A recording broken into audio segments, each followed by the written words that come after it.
Hey man, yo kakampe.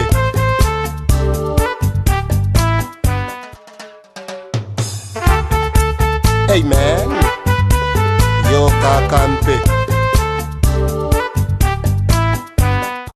Hello and welcome back to Conversations in Black. I'm Jordy Quill, your host.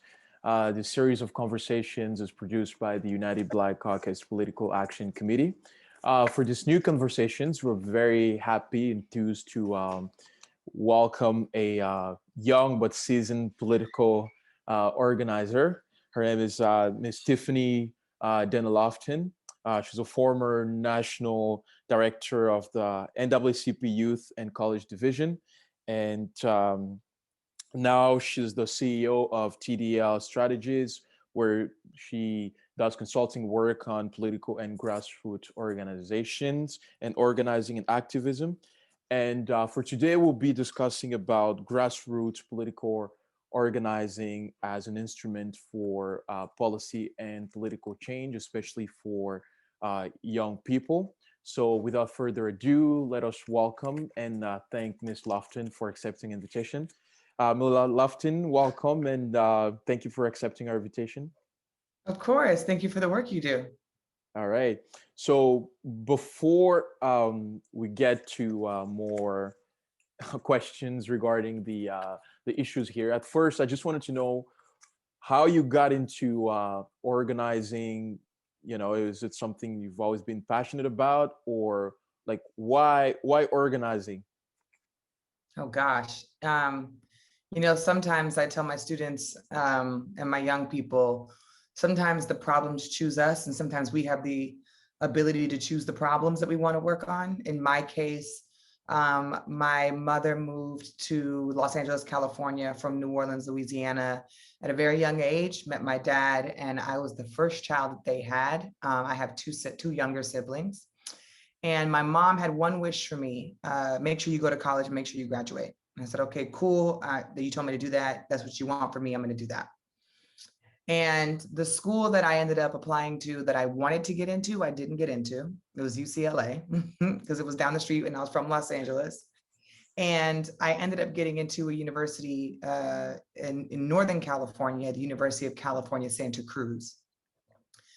When I found out that I was accepted, there was a Black student organization or the Black Student Union that ran a student-initiated outreach program that basically for free invited this Black students who had been admitted to the university, showed them around the campus and the institution, showed them and introduced them to the professors and the teachers and to their peers, and tried to really paint a picture of what it would be like to be a Black student at an all-white school, but to show them that there would be community there for them once they got there, so that they didn't feel like they would be alone when they started their first semester or their first quarter.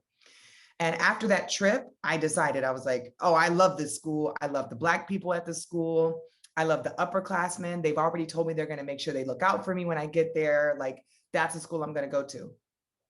So I got to the school, and the Board of Regents, who are the decision makers over the entire school system of the University of California in California, they decided to raise our tuition 32%. And at the time I had zero family contribution. My mom and dad split up when I was 7 years old. So my mom had this dream and aspiration for me, but really didn't have the resources to help me get there. She didn't have a car, she didn't have the internet, she didn't have a computer. She had never written a personal statement. We didn't have Wi-Fi at the house, so I had to go to the library every time I wanted to apply and save my application to go to college. And so I was really upset. I said, how is it that the Black students can recruit me to come to the school, but then the leadership of the institution raise our tuition? And then to make matters worse, some of the students that lived in my dormitory, they had to drop out of school because of tuition rates. And I tried to tell them, why don't you just take out more student loans? And they said, well, we're undocumented. We can't. And I was like, well, what does that mean? And I'm from LA, where we got Mexicans and Puerto Ricans, Costa Ricans, everybody. And there is no undocumented language that I knew when I was growing up until I got to college.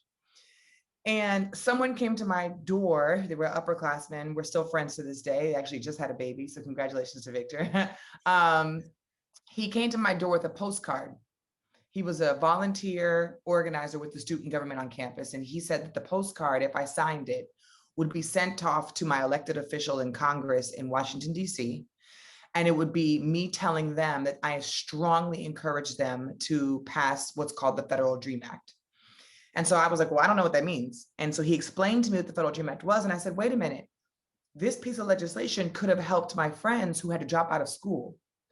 So I tell those stories often because, you know, like I said, sometimes our problems choose us and sometimes we're able to choose our problems. I am not undocumented.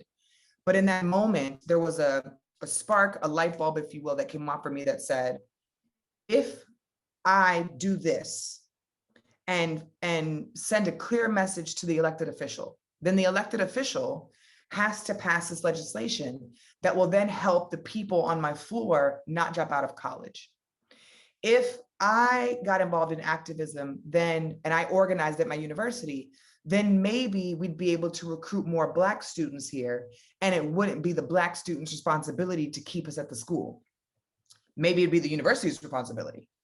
If I got involved in organizing, maybe they wouldn't raise our tuition 32% to begin with. Maybe I could figure out a way to fight that so that that wouldn't happen again. And maybe I can fight for more money so that students wouldn't get pushed out of the university school system.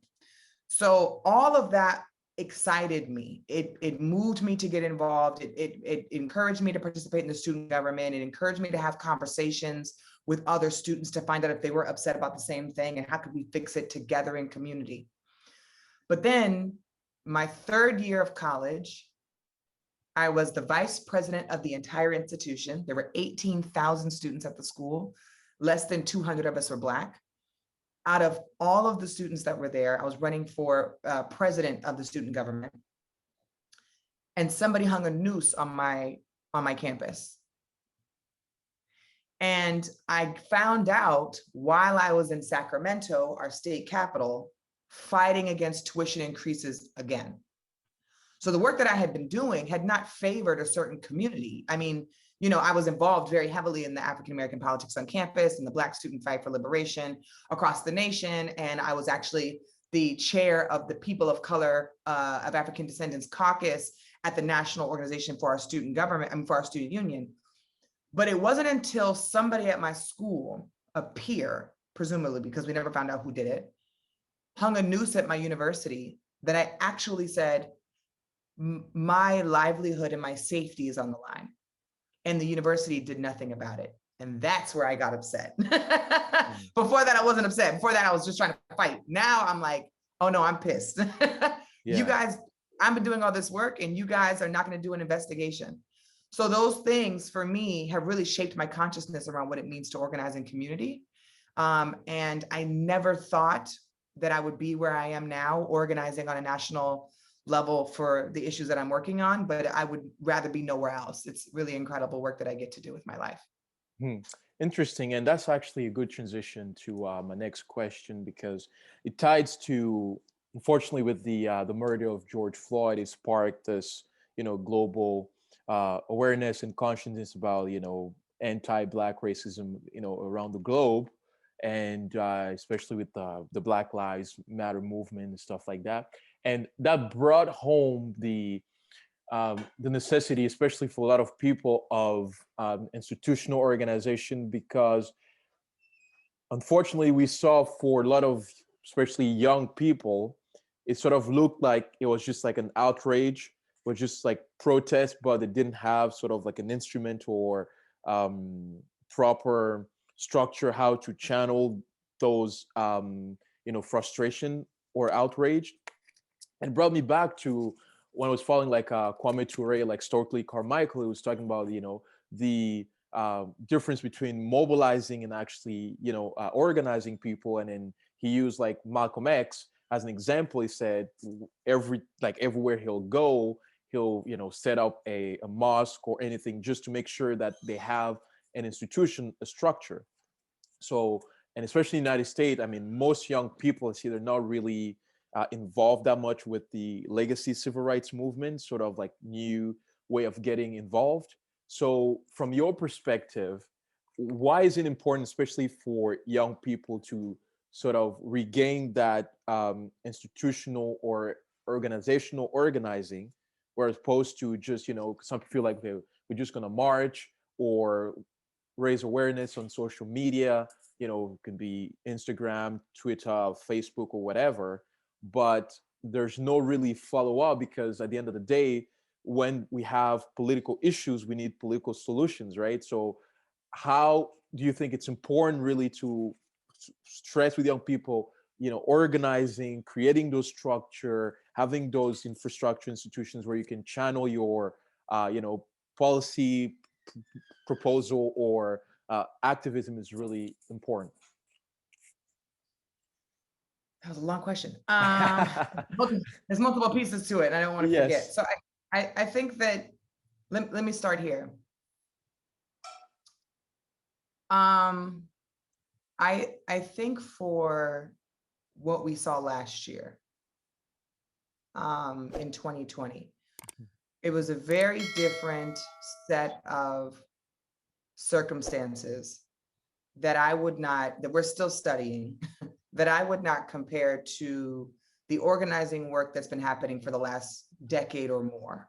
I think about, 2012 with the murder of Trayvon Martin, and the folks who were millennials who were doing the work with Jordan Davis, or fighting for,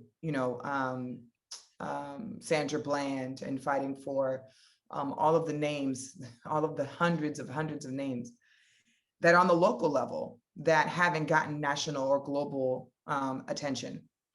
And there are legacy organizations like the NAACP, where I used to work. I left there in February.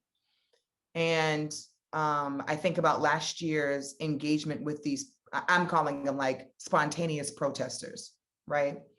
The issues have looked different over the last couple of years. Last year specifically, the NAACP in the Youth and College Division, our membership in Youth and College, or to be a member in Youth and College rather, is 25 years and younger. If you are older than 25 years old, you're considered an adult member of the NAACP. Last year alone, we housed 16,000 new members last year. Mm-hmm. So that tells me, and so that's the membership side. Then as a friend to the movement for Black Lives and the Black Lives, so a lot of folks don't know this, and I have to be very explicit about how I'm talking about this. There's the Black Lives Matter movement, and then there's the movement for Black Lives. Those are two different institutions and organizations led by completely two different people, leadership structures. Movement for Black Lives and Black Lives Matter also gained membership, if you will. But then there were folks who got involved on the local level, not necessarily in the national level. Schools were out, so there wasn't really a body of organizations that people could participate in. The folks who spontaneously marched last year, I would argue, were mostly white folks. And I'm going to tell you, I don't know what organization they should get involved in. I don't care. But the young people of color that I have the privilege of working with every single day, they did get involved in organizations. Not only did they get involved in organizations, they ran for political office. They are running for political office. They ran for leadership positions in the organizations. A lot of them created ministries at their churches that they go to. Many of them gained social media notoriety, if you will, because folks did not know their names on the local level. And now they're very aware of who those people are, and they know who to call when they're organizing. I just finished with Black Voters Matter hosting a commemorative bus tour. 60 years ago, the freedom riders of the civil rights movement jumped on Greyhound buses and traveled across state lines to fight segregation and racism, and put their physical bodies on the line in violence's way to get laws changed in this country, both around voting rights and around civil rights. And so on that tour that we just commemorated for 60 years, we're fighting still to this day, racism and voter suppression. But we engage with those young people who last year, when the world was shut down, were the ones who were organizing the protests on the street. Now, they might not have had the tools that they needed to be an organizer or to create political change, because they got it, they were just getting involved. They didn't know. But I would argue that our folks understand the necessity of organizational building, membership recruitment and retention, and the strategy and the different forms of organizing. What I mean by that is a lot of people created new organizations last year. A lot of people created new organizations last year. A lot of folks transitioned with their leadership last year. So a lot of the old guard folks who used to be in leadership, they were like, look, y'all got it from here. We're going to pass it on. And the folks were like, yep, cool. Give me the baton. I'm going to keep running. And for example, Black Men Build, which is now a national organization of Black men who are doing really incredible work. I was actually just in Miami not too long, like 3 days ago. And now they are building and recruiting new members to their organization. And we just got finished talking about the importance for membership recruitment, the importance for us to be in community to build these organizations together. But then look, outside of George Floyd and the Black Lives Matter movement, you have the immigration movement with United We Dream. We had a huge wave, unfortunately, of massive shootings that took place in the States, both at schools, at churches, at mosques, at movie theaters, at grocery stores. And so we have the Movement for Our Lives, which is a guns violence prevention movement organization. And now actually I'm consulting for the environmental justice change movement. And there's a lot of people of color fighting for that. So I think that last year, George Floyd sparked a movement, right? And now Derek Chauvin is going to serve time in prison. And now folks are looking for what their next piece of action is going to be. The folks who are not involved, I side with the late and great, incredible Fred Hampton, who wrote the book Revolutionary Suicide, and where he had a strategy of going into the community and giving the community what they need right then and there, and then also politically training them and mobilizing them to take action so that they can protect the communities for themselves. I think that that's a never-ending cycle and process, and there's not going to be a moment in history, there hasn't been, and there won't be in the future, where everybody's involved at the same time. But there are definitely pockets of work that need to happen over this next year, and I think that folks are involved. Excellent. So the takeaway is really just like, young folks, especially, call them Zoomers, but, young folks, I guess, like 21 and younger, whatever, they are engaged. Yes. So they are engaged, but just, I think, on an unconventional way or whatever. So then my next question. We've been talking about them. Yes. So then my next question for you then is, how for a young person in this community, like they don't know what organizing, like how do you organize for a cause that you're passionate about or something that you want to see change? Like, do you, I don't know, like a church locally, or you go door to door knocking to your neighbors? Like, first of all, just break it down, because we hear a lot of like organizing. What is actually organizing, and how do you organize? How do you go about organizing so that you can, raise awareness about a subject or anything? Because right now, what we see most is like, okay, yes, you might have a following online, or you just post something online. It can be on Instagram, whatever. Is that organized, not raising awareness, or how do you go about it? What is it? So for me, there are three things that you have to call this all grassroots organizing. The first is you have to have people gathered in community that can help alter the relationships of power when you need something. So, this has been a whirlwind of organizing for us in the last 5 years, because we had Donald Trump, and where we understood power to work. If you have so many people, you can get what you want. When we had Donald Trump, that never worked. He never succeeded to the people. He never succeeded to what the people wanted. And so our dimension of power in the last 5 years has changed, and we're redefining that as we have this new administration. So the first is you have to alter the relations of power with a lot of people. What that means is if I know that my community is, I'll give you a real example, actually. So 3 days ago in my hometown in Los Angeles, California, there was a sewage plant that collects the sewage of the city and then does what it does to dispose of it. They had a power outage that spilled 17 million gallons of sewage into the ocean. And over the last 3 days, all of our beaches have been shut down. So somebody might, if you know, somebody who doesn't care might say, okay, so you don't get to go to the beach.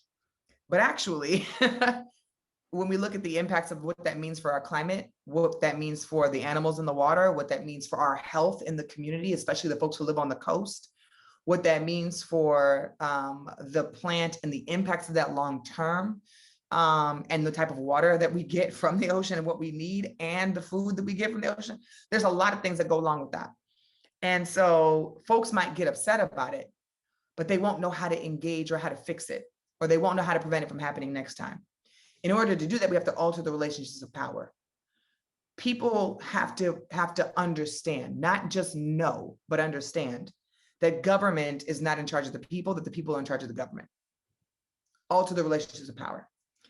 The second thing that it has to have is it has to win concrete victories that improve people's lives. If you are just posting to social media, then you are not winning concrete victories that improve people's lives. You are helping to educate the masses. You are helping to spread awareness. You are educating yourself about the issue. You are taking a public stance so that folks can feel inspired as your followers to understand that there's an issue that you care about, but you are not altering the relationships. I mean, you are not altering the relationships of power, and you are also not winning concrete victories that improve people's lives, not from a post. There's a spectrum of things that you can do. That is not inflicting your power when you post something, right? Not to say that it's not meaningful, but it's not changing power. So you have to alter relationships of power, you have to win concrete victories that improve people's lives. And then third, I think you have to build strong organizations in order to win, right? When we win a campaign, it does not mean that everybody gets to go back to normal and go home and forget about what it is that we did. We have to recruit more people to be a part of those organizations that can continue to do that work and build on that legacy of winning those concrete victories and altering relationships of power. So if it doesn't have those three things, to me, it's not organizing.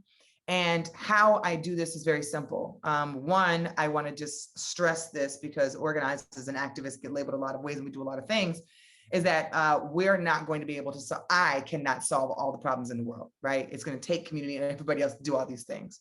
So with that being said, there are multiple approaches. There's an infinite amount of approaches that you can take to organize a campaign. I'm actually, as soon as I get off the phone with you, I'm about to have a training for a group of students at a university, and I'm training those 20 students in grassroots organizing. So I have an entire curriculum they have to train them on. So this is like a 4-hour thing, but I'm going to try to do it in like 20 seconds. So honestly, because I train people on this. Okay, so there has to be authentic, transformational relationships. I'm not going to go to the bus stop and yell at everybody at the bus stop and tell them to come to the protest, and the protest does not have a clear theory of change. It does not have a clear action. It does not have a clear result at the end of the meeting. If I'm going to ask you to come to a protest, I have to make clear to you what the protest is about, what your power being there can do for the protest, and then what the protest will do for all of us. And what happens when people don't get trained in organizing is that people just tell you, come to the protest, come to the protest, come to the meeting, post this on social media, share this to your page. I need people to sign up to this email, vote. But we don't help people understand the theory of change. If you vote, what will happen to your community specifically? If you come to this meeting, how can it help you either professionally, personally, or can you be of bigger service in a different way? When I say it has to be transformational, not transactional, I'm also not asking you to do something for me. I'm asking you to do something for you. And I have to explain it to you so that you understand, oh, actually, there was a sewage spill in the ocean. If I go to the city council meeting and I find out that I'm able to make an impact with the environmental justice committee, and that they can clean up the water, and then they can shut down that sewage plant because it's actually really old and hasn't had an inspection in a really long time to fix the pipes, then my presence being there can help make that difference. My voice can help make that difference. when we have police brutality, there are multiple ways that we can approach police violence, police brutality in the country, that people have been taking different approaches. If I go to talk to our mayor, our governor, to say defund the police, it's great impact and great voice. I can post it to social media. But if 50 of us go and demand to meet with the governor to defund the police, that'll make a bigger impact. So I have to make it transformational. There's multiple approaches to how you can do this, but it has to, again, alter relationships of power. It has to create strong organizations, and it has to win concrete victories that improve people's lives. If it doesn't do any of that, you're just doing it to educate people or to have fun. And I'm not in the business of organizing to waste people's time. Interesting. Wow, it was an impromptu masterclass here. So just take away, just like I said, altering the relationships of power, win concrete victories that improve people's lives, build strong organizations, and I guess the further like theory of change, like authentic, transformational relationship, I guess like a roadmap telling people how their involvement really gonna move and change the movement here. So how can I phrase it? So, but then I feel like to be in political organizing or organization, especially at the grassroots level, what advice do you have for younger people who want to get involved in organizing, where they need to understand that it's really grinding, it's really hard work, where sometimes you might stay on an issue organizing for maybe 5 years, 10 years. We see different, electoral cycles before even moving, the needle a little bit, or even gathering more support, because we feel like with this instant clicking idea, we think that it's something that can happen overnight. And that's why I don't like, even with when we look at Netflix with documentaries and stuff, like when they talk about the civil rights movement, as if it's, it was just the 60s, let's say, but they don't talk about even during Reconstruction period, the whole momentum that just, the 30s and went on until, I guess, culminating in the 60s with all these, bills passed. So in terms of stamina, in terms of grinding, what advice do you have for young people who want to get into organizing, understanding that, it's really hard work, but it's really like you have to go at it. Sometimes it's selfish, ungrateful work. Like you say, people expecting that you might be, a superhero or a savior, but like it takes time. So what can you tell them how to approach organizing, and if you have any word of wisdom, quote unquote, for young people who wants to get into this serious business of organizing, folks? Yeah, I want to preface this by saying, you and I had a conversation before I accepted the invitation to come, and I was like, well, what are the questions? And you're like, I'm not going to give you the questions. And so I want folks to know that, like, because I've been doing this work for 13 years now, a lot of this is just instinctual, because I do it every day. So that's why my answers are so quick. And because now you're asking me a question, I'm like, oh, I got the answer today, because I talk about this all the time to my students. But two, also, it's you mess up and you learn, right? And so I'm 32 years old, and I have gone through my fair share of burnout and exhaustion.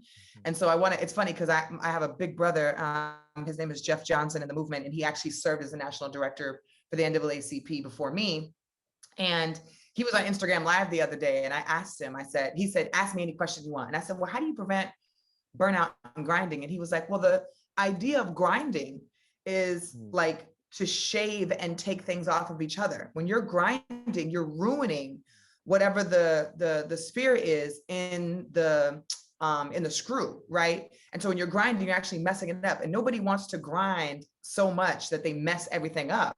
We actually just want to like do this in a way that is sustainable for all of us and doesn't take us out in the process while we're trying to fight systems and white supremacy that's trying to take us out already, right? So I want to preface that by saying, like, we have to take care of ourselves first, and that I work with young people who put the weight of all of white supremacy in the world on them, right? What's happening in Cuba, what's happening in Haiti, what's happening in Nigeria and Lagos, what's happening in Canada, what's happening in the States. they put all of the weight on them, and it really crushes my heart because it breaks them down where they feel like they want to quit the movement early, right? They want to get answers.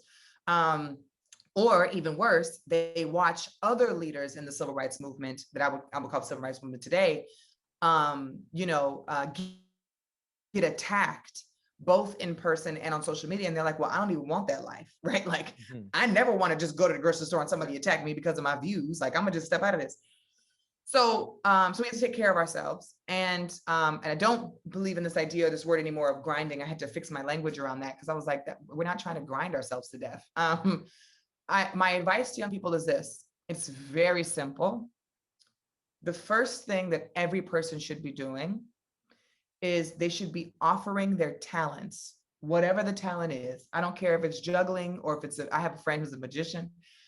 He's trying to get involved in the movement. I'm like, oh, you're a magician? Oh, we about to put you to work. And if you're a singer, if you are great at databasing, if you're a mathematician, if you are a strong speaker, if you are a strong writer, I don't care what your talent is, you have one.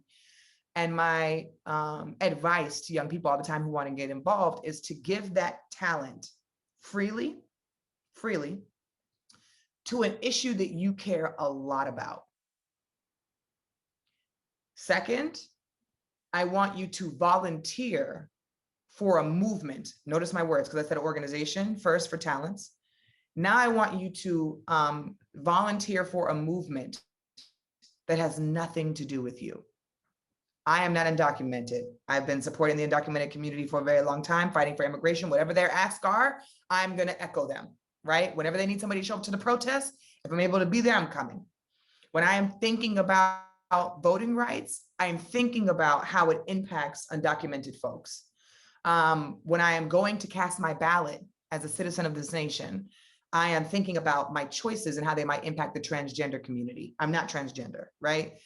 So I have to volunteer freely for a movement, for a group of people that I don't identify with and have nothing to do with. We have to help others. And then the third thing is to donate money. I don't care if it's $5, I don't care if it's 50 cents, I don't care. Yesterday I donated $250 and I'm in the middle of consulting and transitioning between gigs. And I was like, yo, I care about this person so much and I believe in their race so much that I'm gonna donate $250, right? And that's gonna sacrifice me some Starbucks coffee, and I'm not going to be able to go to Zara and do my weekend shopping for the sale, but it will matter to his race, right? So those are the three things: donate, give your talents to an organization that matters to you, and then volunteer for a movement that has nothing to do with you. And if every single person did those three things, all of this work would be lifted and be easier for all of us to do. And maybe this community, our communities, can get farther in the agendas that we want to fight for. Interesting. Well, thank you very much. I mean, just to so give a summary, because at the same time it's a conversation, but it's also for the political education of our members, especially young people. And I like the preface that you gave us of self-care. And in French we say il faut exister pour mieux résister, which means sort of like you have to, you have, in order to resist, you have to exist first. Right? It's like so you have to take care of yourself so that you're already in the presence, you're existing before you start resisting. So that's what I say, exister avant de résister. So it's in French.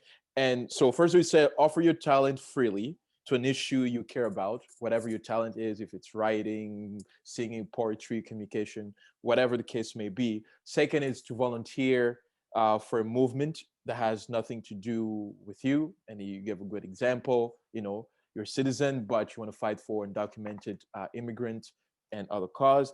And three, donate money to causes so that, you can actually support them. So that brings back to, for our folks here. So guys, want to know about organizing according to Ms. Loftin.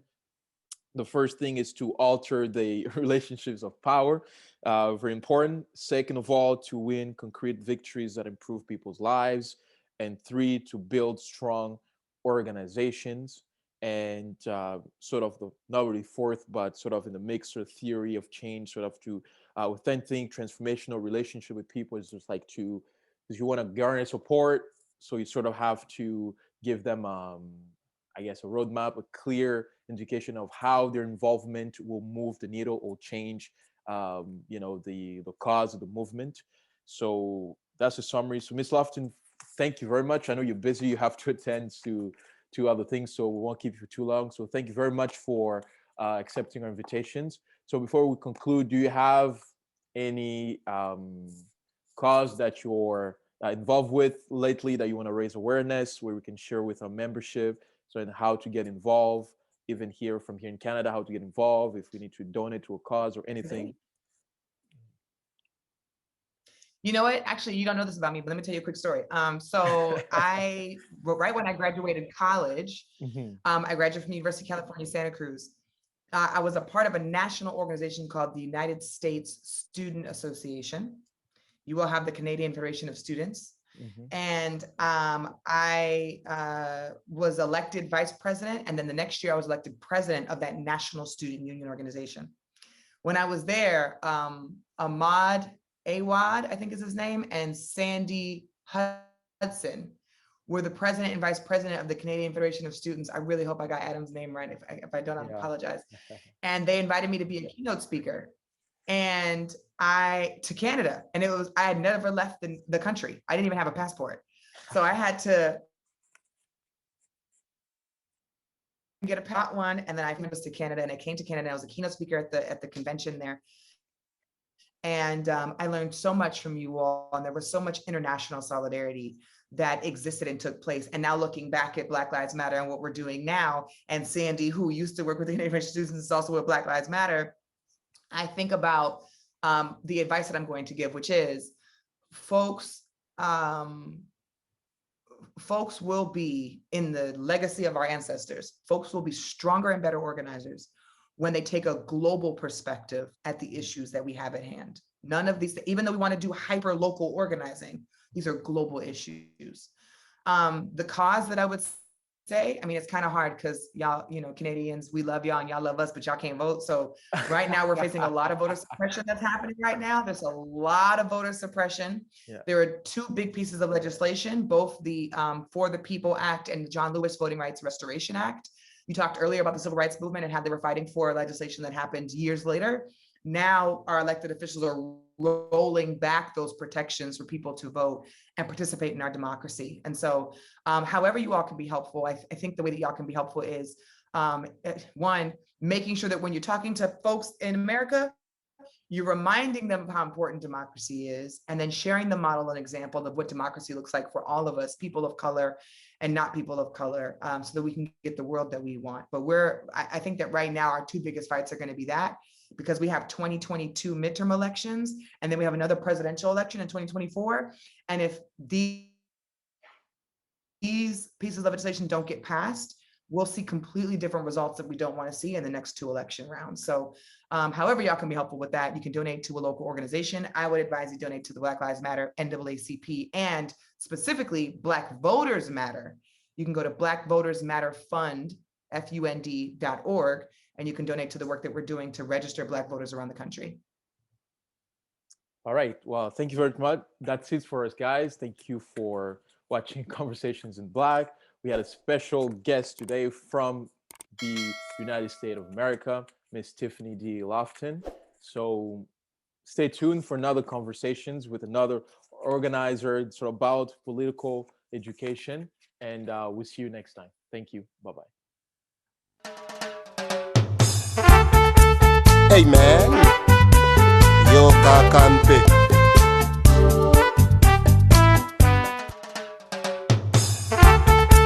Hey man, yo kakampe.